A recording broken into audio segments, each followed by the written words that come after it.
Welcome to Medico Important Simplified. So, we are going to study a very important gynecology topic, that is anatomy and female reproductive tract.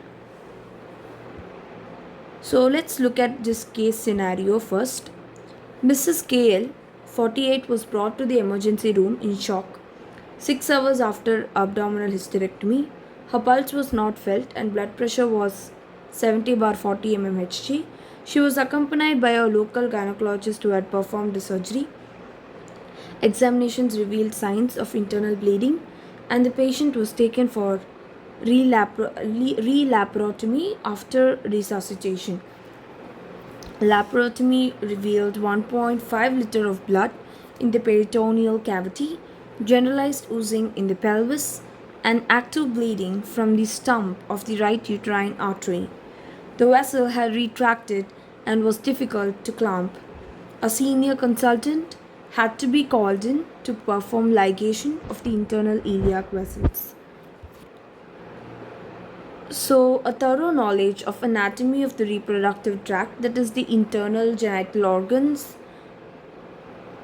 relations to the important structures, the course of ureter, and anatomy of the blood vessels and nerves that supply the pelvic structures is essential for performing any gynecological surgery and managing any emergency.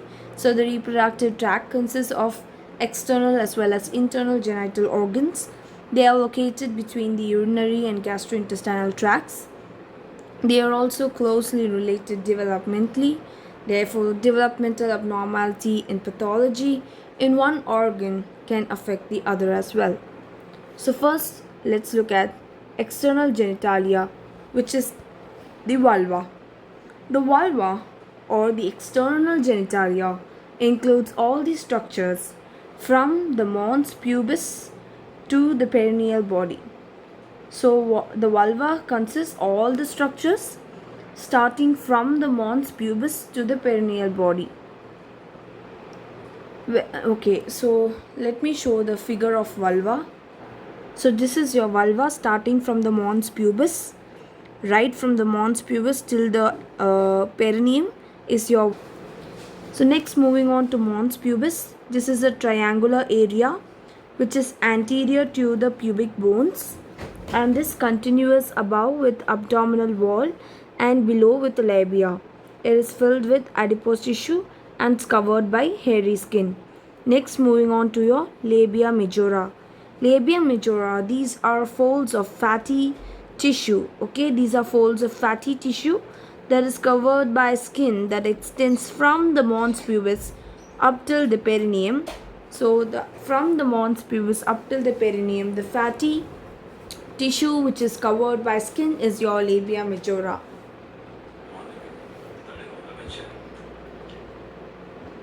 So now let's talk about, these are the structures of vulva.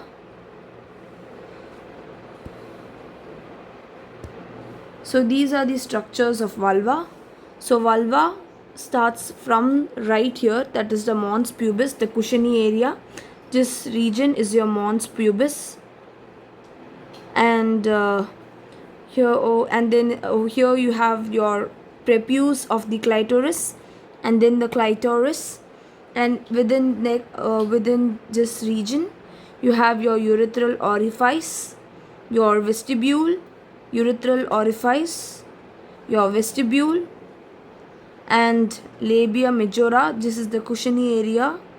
Here a lot of fat and adipose tissue covered with skin is present, and then just before the labia majora you have the labia minora, and this is your vaginal orifice, and then over here you have your hymen. So these are the structures of the vulva. So again, a revision: the external genitalia vulva consists of the following. So following structures: the first one is mons pubis, second one is labia majora, third one is labia minora, fourth one is clitoris, fifth one is vestibule, sixth one is urethral orifice, seventh one is vaginal orifice, eighth one is hymen, And the last three which were not shown in this figure, that is the glands. First is Bartholin glands, then you have your Skene glands, and then you have your vestibular bulbs. So these 11 structures. So vulva is made up of these 11 structures, starting from the mons pubis up till Bartholin glands, your Skene glands, as well as your vestibular bulbs.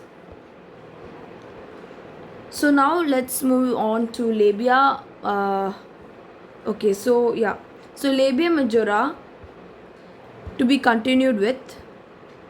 Labia majora, as I told you, it's a old, it's a lot of fatty tissue deposited covered by skin, okay, extending from the mons pubis up till the perineum, meet in front of the anus, okay. So the labia majora, meets in front of the anus, forming the posterior fourchette. So the labia majora in front of the anus forms this is your posterior fourchette. Posterior fourchette. So the skin on the lateral aspect of labia majora is pigmented and covered by hair. So the skin of the lateral aspect of labia majora is pigmented and it's also covered by hair. So the inner aspect is going to be smooth and shiny and contains, apocrine, sweat, as well as sebaceous glands. So all of this. So the inner aspect is very smooth, it's shiny, and it contains apocrine, sweat, and sebaceous glands. Next, moving on to labia minora. Labia minora are folds of skin that lie medial to the labia majora, encircling the urethral as well as the vaginal orifices.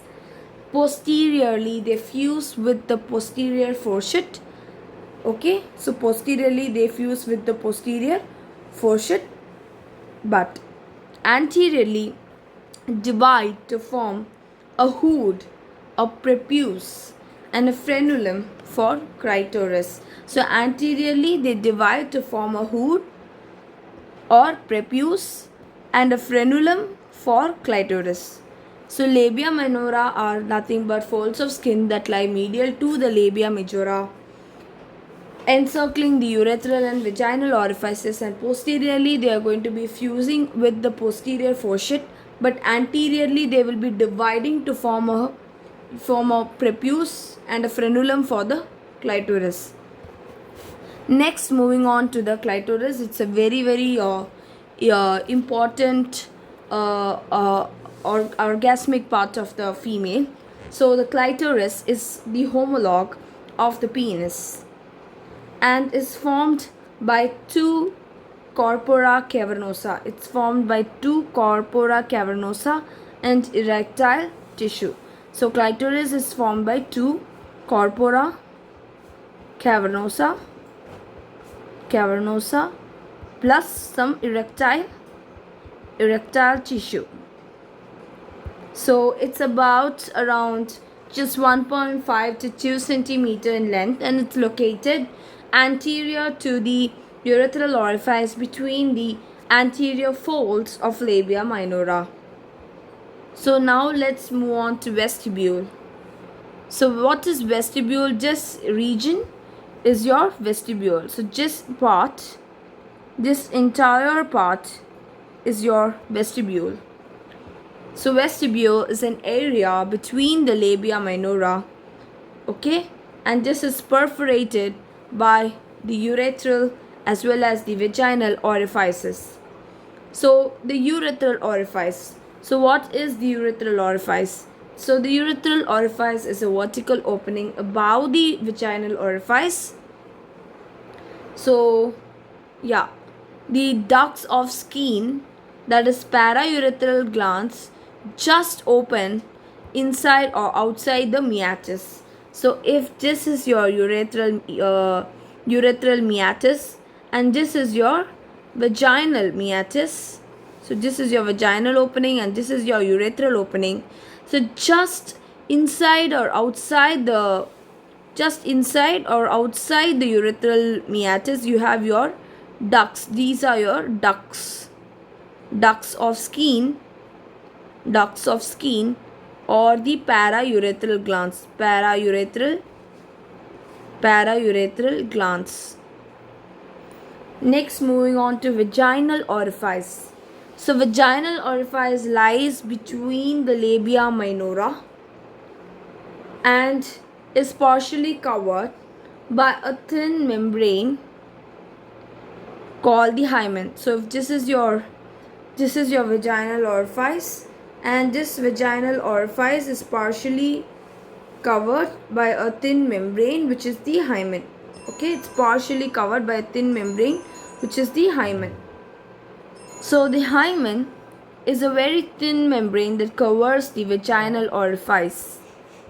This ruptures during the first intercourse and remains very small and as rounded tags. Next, moving on to Bartholin glands. So Bartholin glands, what are these Bartholin glands? These are very small glands located on the posterolateral aspect of the vaginal orifice. So Bartholin glands are very small glands, and these glands are located over the posterolateral aspect of the vaginal orifice beneath the bulbospongiosus muscle. Also beneath the bulbospongiosus muscle at around 4 and 8 o'clock positions. So the glands are about 1 centimeter in size and not palpable normally. So the ducts are 2 centimeter long and open into the vaginal orifice superficial to the hymen. The glands are compound racemose lined by cuboidal epithelium. So ducts are lined by cuboidal epithelium proximally and transitional epithelium distally. The secretions provide lubrication during the sexual intercourse. So what are these Bartholin glands? Just remember, these are very small glands. They are situated over the posterolateral aspect of the vaginal orifice around here. So if this is your vaginal orifice, or in the posterolateral aspect over here, you have your Bartholin glands, very important for lubrication of the vagina. So it is located beneath the bulbospongiosus muscle at around 4 o'clock to 8 o'clock positions, and these glands are 1 centimeter in size roughly, and there are ducts that are opening, which is 2 centimeter long, into the vaginal orifice superficial to the hymen. So and these glands are lined by, always the glands that are secreting will be lined by cuboidal epithelium, and these secretions provide lubrication during the sexual intercourse. Next, moving on to the skin glands. Where are skin glands present? So skin glands are otherwise known as paraurethral glands, because as already mentioned, this is your urethral meatus. In the side of the meatus, just outside or inside, you have your ducts of skin, otherwise known as paraurethral glands. And these skin glands or paraurethral glands are homologous to prostate. Remember, these are homologous to prostate, and are located on either side of the distal urethra. The ducts open into the urethra close to the external meatus. Next, moving on to the vestibular bulbs. So what are these vestibular bulbs? These are elongated masses of erectile tissue located beneath the bulbospongiosus muscle on either side of the vaginal orifice, and they meet anteriorly as a very narrow strip. So vestibular bulbs are elongated masses of erectile tissue just beneath the bulbospongiosus muscle. So we also studied another structure beneath the bulbospongiosus muscle, which is those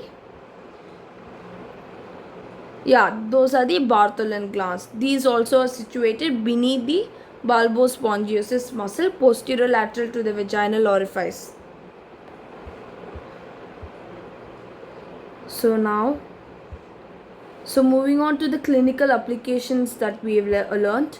So far of the anatomy we learned, let's see the clinical applications mainly.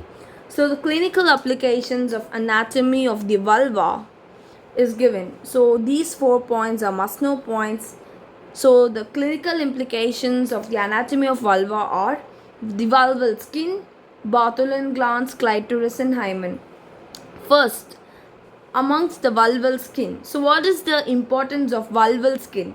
Vulval skin is affected by dermatological conditions, some inflammation and tumors of the glands. So vulval skin can be affected by any kind of dermat conditions, any kind of inflammations and tumors of the glands. Then coming to Bartholin glands. Among Bartholin glands, the Bartholin cysts are very common, and clitoris. So clitoris enlarges when testosterone level is high. So whenever the testosterone level is high, clitoris also enlarges. And then moving on to hymen. So hymen, if unruptured, is in most of the, it's going to be unruptured in most of the virgins. So these are the 4 clinical implications. Hymen for virginity, clitoris whenever testosterone level is high, the clitoris enlarges, and cysts are very common in Bartholin's gland, and any inflammation or tumors or dermat conditions can occur over the vulval skin. Next, moving on to a very important short note, that is perineum. So perineum, what is this perineum? So the anatomical or true perineum is a diamond shaped area that extends from the pubis anteriorly to the coccyx, from the pubis anteriorly to the coccyx, posteriorly, and the ischial tuberosities laterally. So very simple. It starts from the pubis anteriorly, and it's a diamond shape, and coccyx posteriorly, and the two lateral ischial tuberosities. So ischial tuberosities laterally. So these are the ischial tuberosities, ischial tuberosity laterally. So yeah, so perineum is a anatomical or a true perineum is a diamond shaped area, pubis anteriorly, coccyx posteriorly, ischial tuberosities laterally. This is divided by imaginary line between the two ischial tuberosities into an anterior. So again, so this is divided into imaginary line and between the two ischial tuberosities. So this is the imaginary line in blue color I'm drawing. This is your imaginary line. So it's going to be dividing into an anterior part and a posterior part, right?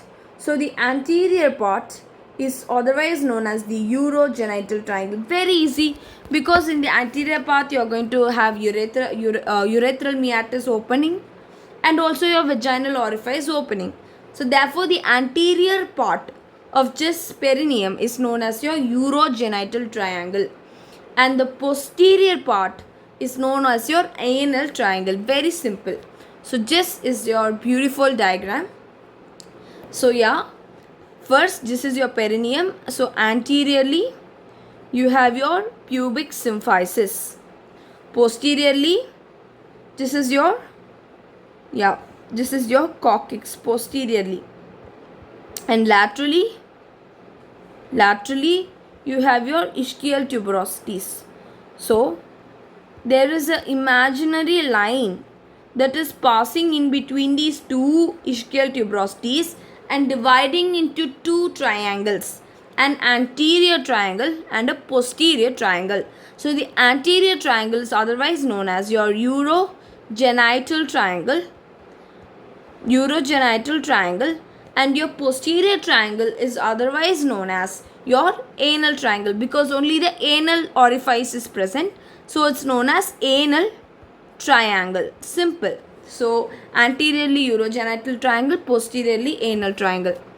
So this is the anatomy of the perineum. It's a diamond shaped area that extends from the pubis anteriorly to coccyx posteriorly and ischial tuberosities laterally. So now let's look at in detail the urogenital triangle. So the urogenital triangle forms the anterior triangle of the perineum. So the boundaries of the urogenital triangle anteriorly, just look at this diagram. What is anteriorly? Anteriorly there is the suprapubic angle. So anteriorly you have your suprapubic angle. Posteriorly superficial transverse perineal muscles.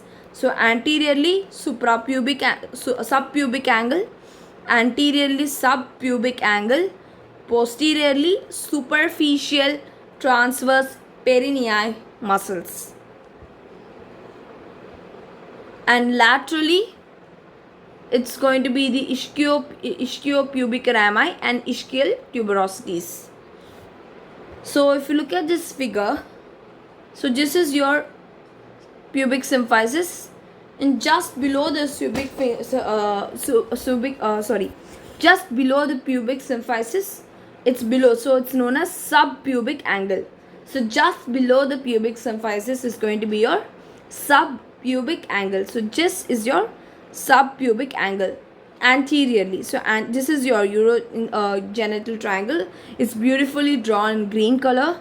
So this triangle, urogenital triangle, anteriorly is formed by the subpubic angle, and posteriorly, so this is your posteriorly it's formed by the superficial transverse perineal muscles. So these muscles, right? So these muscles are your superficial transverse perineal muscle, superficial transverse perineal muscle, and laterally it's bounded by the ischiopubic rami. So posteriorly bounded by superficial transverse perineal muscles, and laterally it's bounded by ischiopubic rami. So anteriorly pubic symphysis, the urogenital triangle. Posteriorly it's going to be your superficial transverse perineal muscle, superficial transverse perineal muscle, and laterally it's bounded by ischiopubic rami. So this is the urogenital triangle. The boundaries are subpubic angle anteriorly, superficial transverse perineal muscle posteriorly, superficial transverse perineal muscle posteriorly, ischiopubic rami and ischial tuberosities laterally. So this is your ischiopubic rami as well as your ischial tuberosity, laterally will be present. So this is the anatomy of the urogenital triangle. So let's move on with the contents of the urogenital triangle. So what are the contents of urogenital triangle? So these are the contents of urogenital triangle. First, you have the vulva and its contents. We saw all the 11 structures of the vulva in detail. And next you have your urogenital diaphragm. Very important structure. Urogenital diaphragm, and you have your superficial perineal muscles, especially it's bounded by transverse superficial perineal muscles, superficial transverse perineal muscles, and then you have your deep perineal muscles, and then your blood vessels, nerves and lymphatics. So very easy. The contents of the urogenital triangle starts from the vulva, all the 11 structures of the vulva which is studied in detail. After that you have your very important structure which is the urogenital diaphragm. After your urogenital diaphragm you have muscles. Muscles can be superficial and deep. So superficial perineal muscles and your deep perineal muscles. And then you have your blood vessels, nerves and lymphatics as usual. So now let's move on to your again this is your vulva, the main content, your vulva, and then you have your muscles, that is the superficial perineal muscles and your deep perineal muscles, and then you have your urogenital diaphragm. So let's move on to the very important topic of the perineum, which is muscles of perineum. So muscles of the perineum they fall into two groups. Okay, first, as I said, superficial and deep.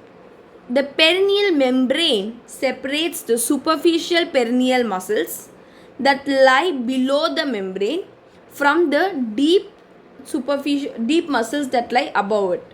So guys, say suppose this is your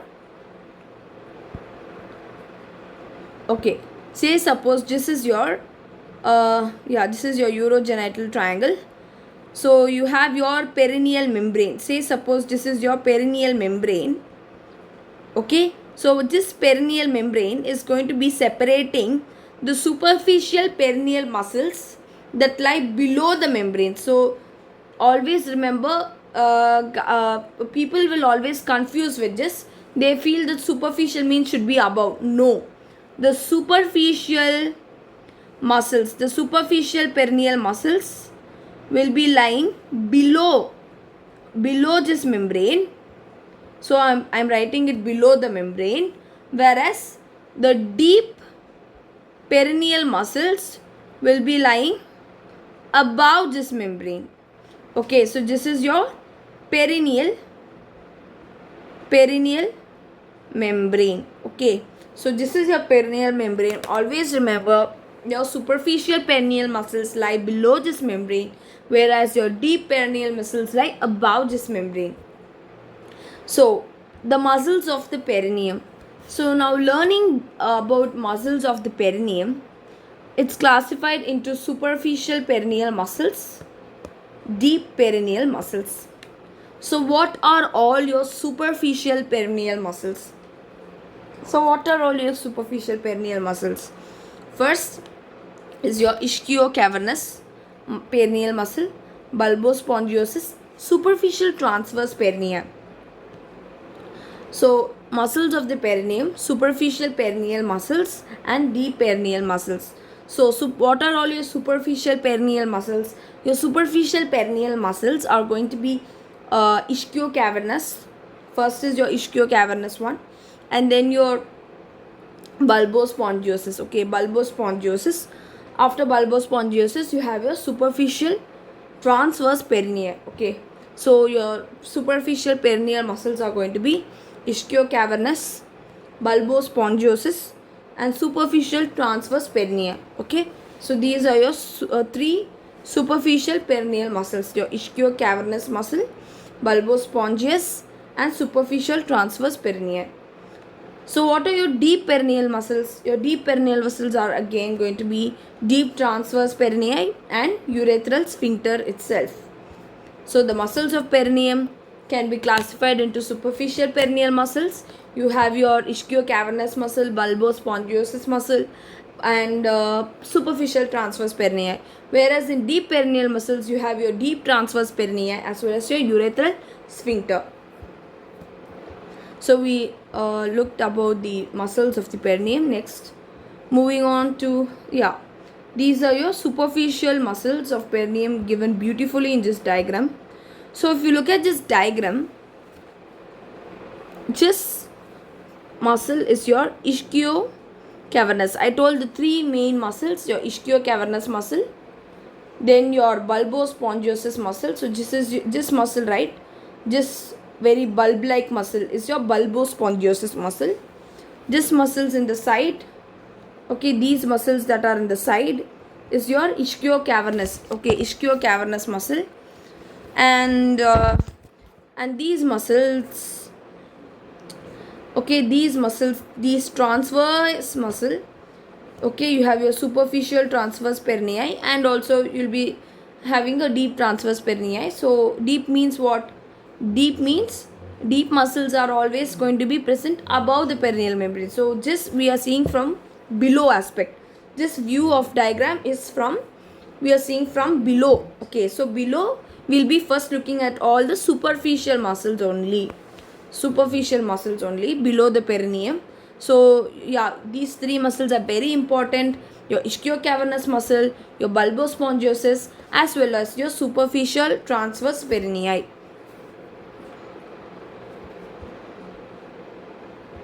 This is your urogenital triangle. So now let's look at this first very in detail, the superficial perineal muscles. So there are certain features of these superficial muscles, okay. So first look at the first muscle, which is your ischiocavernosus muscle. So ischiocavernosus muscle, first the origin is going to be from the ischial tuberosity. Obviously the name ischio means the origin is from ischial tuberosity, and then the insertion is the ischiopubis. Okay, so the insertion is your ischiopubis. This is the region of ischiopubis. So from the ischial tuberosity till the ischiopubis is this ischiocavernosus muscle. The functions are, the three important functions of this muscle, ischiocavernosus muscle, is first, compression of clitoris. Okay, very very important. Clitoris compression will occur. Okay, compression of clitoris, and then venous congestion. Okay, venous congestion and erection of clitoris. Very very important muscle. So for clitoris function, this ischiocavernosus muscle is very important. So the three main functions of ischiocavernosus is first, clitoris compression and venous congestion and erection of the clitoris itself. So compression of clitoris, venous congestion and erection of the clitoris is all done by ischiocavernosus muscle. Next, moving on to bulbospongiosus muscle. So bulbospongiosus muscle, the origin is going to be from your perineal body. So what is your origin? So the origin for bulbospongiosus muscle is perineal body, and the insertion will be clitoris. The location is lying over the vestibular bulb. Functions is compression of the vestibular bulb and compression of dorsal vein of clitoris. Compression of dorsal vein of clitoris. So bulbospongiosis, the origin is perineal body. Insertion is clitoris. So from the perineal body, that is here, till the clitoris that is here. So bulbospongiosis will be like this. So this is how the bulbospongiosis will be, and this bulbospongiosis will be lying over the vestibular bulbs, and the function of this bulbospongiosis is compression of this vestibular bulb. So where exactly is the vestibular? So as I told you, what is this vestibular bulbs? These vestibular bulbs are nothing but two erectile tissues. Okay, you can see this is your vaginal orifice, and this is your vaginal orifice, and on the side of the vaginal orifice you have these vestibular bulbs. These are nothing but two erectile tissues, okay, present in the side of the vaginal orifice just beneath the bulbospongiosus muscle. So just beneath the bulbospongiosus muscle will be your vestibular bulb. So that is why, because the vestibular bulb is just present beneath, okay, beneath this muscle, okay, bulbospongiosus muscle, just because this vestibular bulb is present beneath the bulbospongiosus muscle, there is going to be that is why there is compression of this vestibular bulb. So therefore the main action of bulbospongiosis is for compression of this vestibular bulb, and also the compression of dorsal vein of the clitoris. Also the dorsal vein of the clitoris will be compressed by bulbospongiosis. Now let's move on to the next, third superficial muscle, that is the superficial transverse perineum. So the superficial transverse perineum is very very important. So where is the origin exactly for the superficial transverse perineum? So the superficial transverse perineum, the origin is going to be the ischial tuberosity, and the insertion is to the perineal body and the central tendon. So to the perineal body. So starting from the ischial tuberosity and till the perineal body, that is where your superficial transverse perineum will be. So the main important function of superficial transverse perineum muscle is it fixes the perineal body. That's why it's very very important for the support. So fixing of the perineal body, so fixes the perineal body, that's why this muscle is very important. So if you look at superficial transverse perineal body. This is your ischial tuberosities.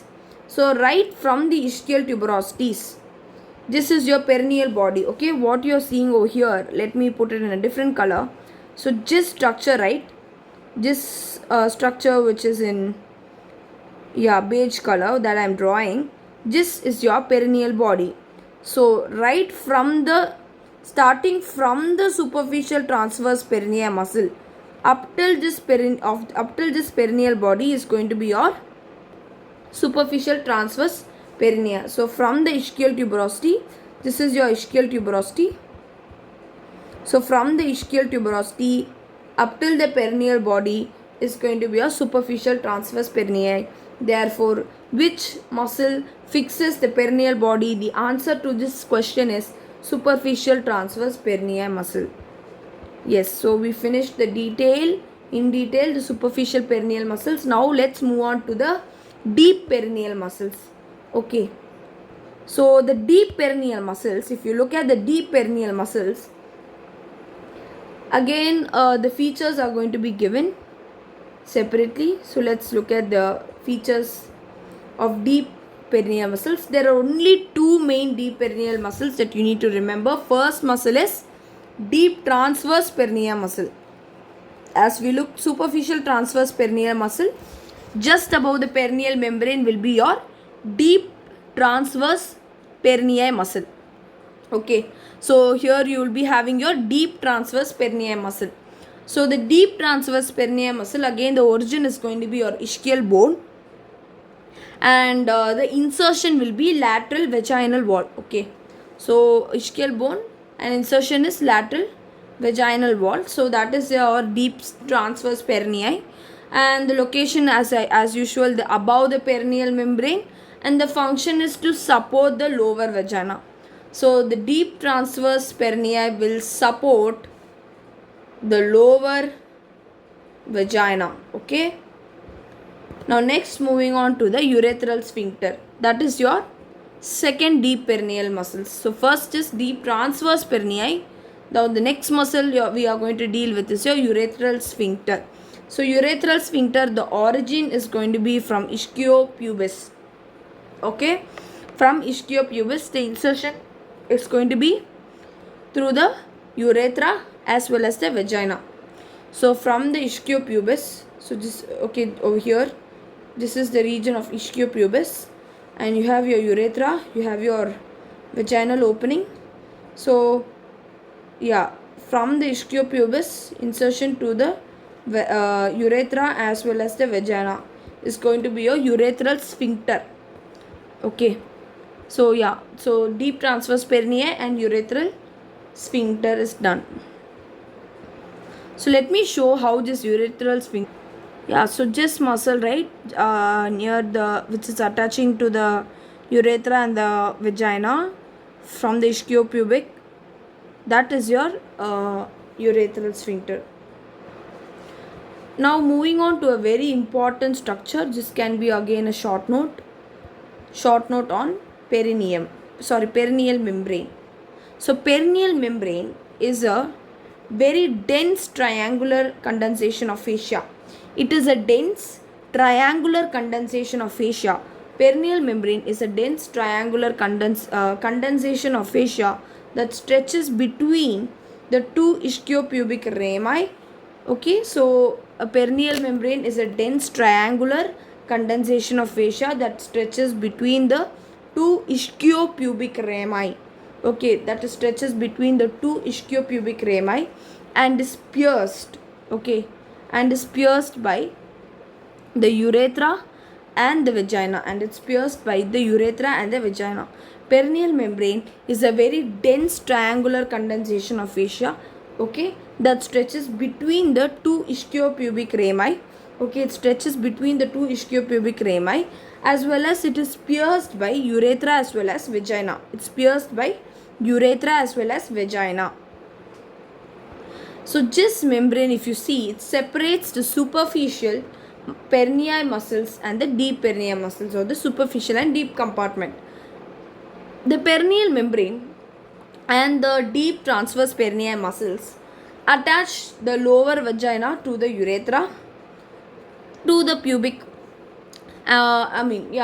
It attaches the lower vagina as well as the urethra to the pubic rami and provides support to these structures. The perineal membrane along with the muscle, okay.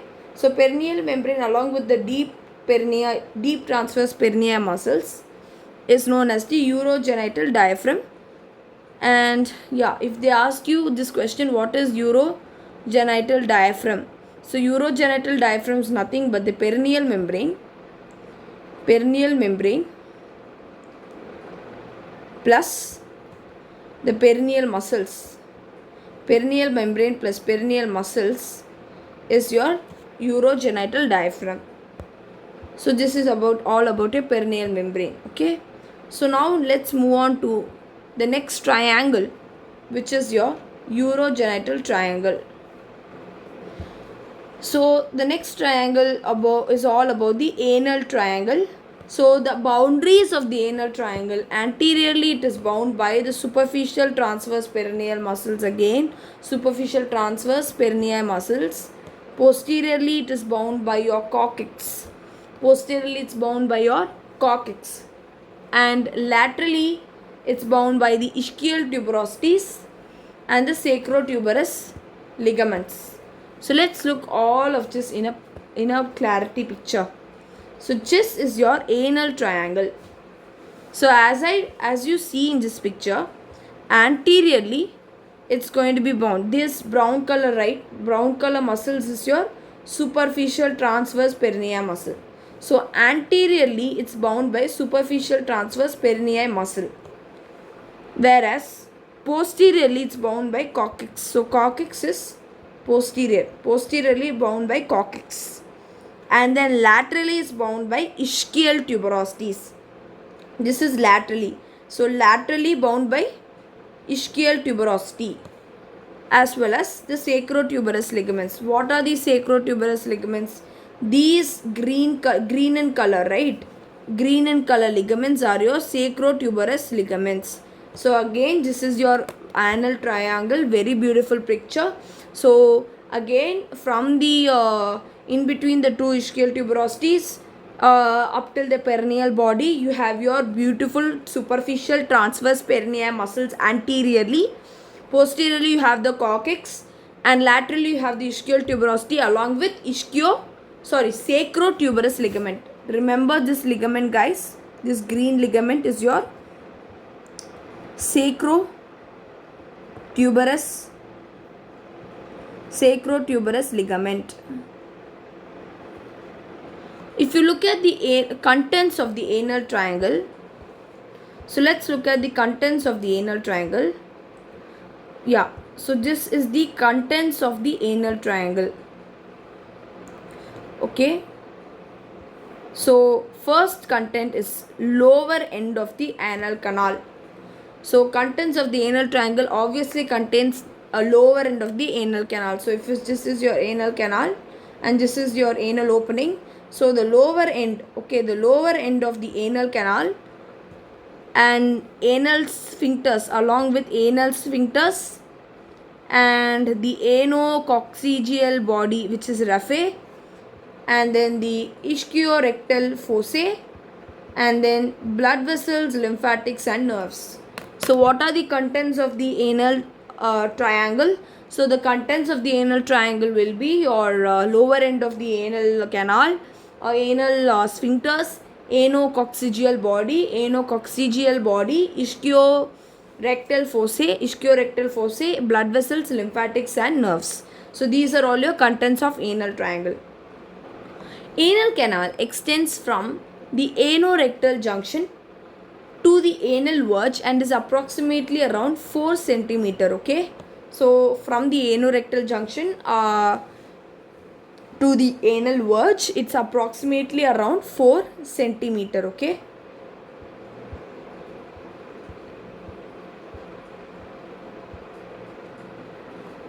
the dentate line is located 2 centimeter from the anal verge. The canal is lined by columnar epithelium above the dentate line and the squamous epithelium below the dentate line. So next, moving on to the anal sphincters. So there are two anal sphincters. Remember, an external anal sphincter and an internal anal sphincter. So first, the external anal sphincter is made up of skeletal muscle, okay, and has three main parts: a subcutaneous part, a superficial part, as well as a deep part. A subcutaneous, superficial, and a deep part. So the fibers of the the fibers of all these external anal sphincters will be merging with each other and are attached to the perineal body anteriorly and to the puborectalis and anococcygeal body posteriorly. So if you look at the fibers, okay, of the external anal sphincter will be merging with each other and are attached to the perineal body anteriorly and to the puborectalis and anococcygeal body posteriorly. Now let's move on to anococcygeal body, otherwise known as raphe. So these anococcygeal body or raphe, it is a fibromuscular structure located in between the anus as well as the coccyx. In between the anus and the coccyx is your a fibromuscular structure, that is anococcygeal body.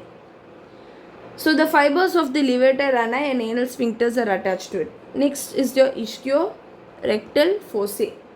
So these lie on either side of the anal canal. Ischiorectal fossae on either sides of the anal canal, and they are wedge shaped and fat filled spaces.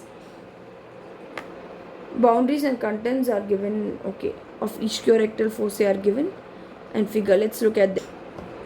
So yeah, so ischiorectal fossae, ischiorectal fossae can be a very important short note again. So ischiorectal fossae, you need to know the boundaries, you need to know the contents of the ischiorectal fossae. So if you look at the boundaries, base, you have your perineal skin. Apex is going to be a point where obturator and anal fascia will be meeting.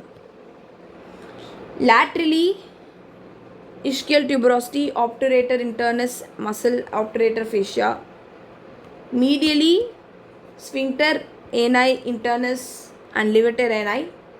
Posteriorly, gluteus maximus, sacrotuberous ligament. So let's look all of this in a beautiful figure. Yes, this is a beautiful coronal section.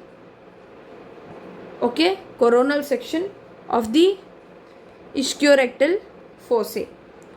So if you look at this coronal section of ischiorectal fossae, these are basically there are going to be wedge shaped spaces. Okay, wedge shaped spaces on either sides of the anal canal. See, this is your rectum and anal canal. Okay, this is your rectum, this is your rectum and your anal canal. If you look at either side of this anal canal, this shape, right, what you see here, this shape, this is a wedge shape. So you can see this wedge shaped spaces, okay, on either side. On either side you have your wedge shaped spaces. So if you look at this, you have your obturator fascia. This is your obturator fascia.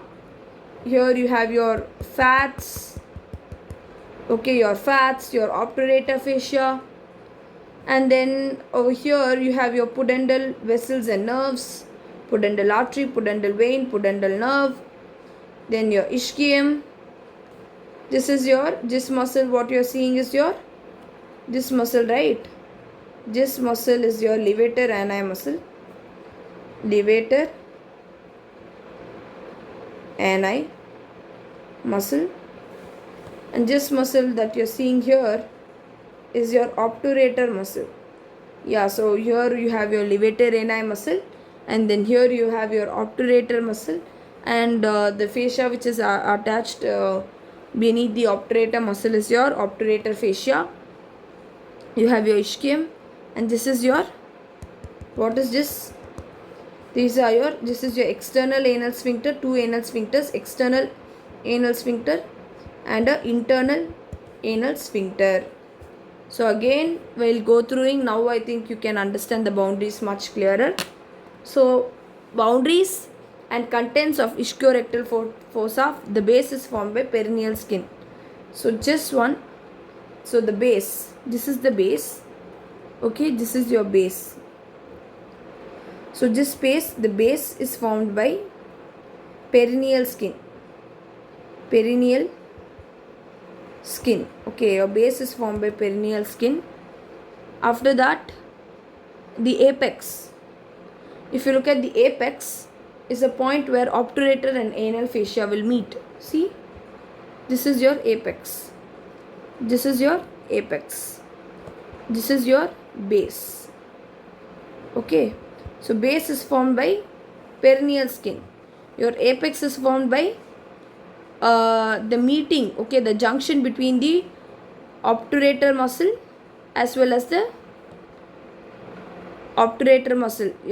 Base is formed by obturator muscle and the obturator fascia.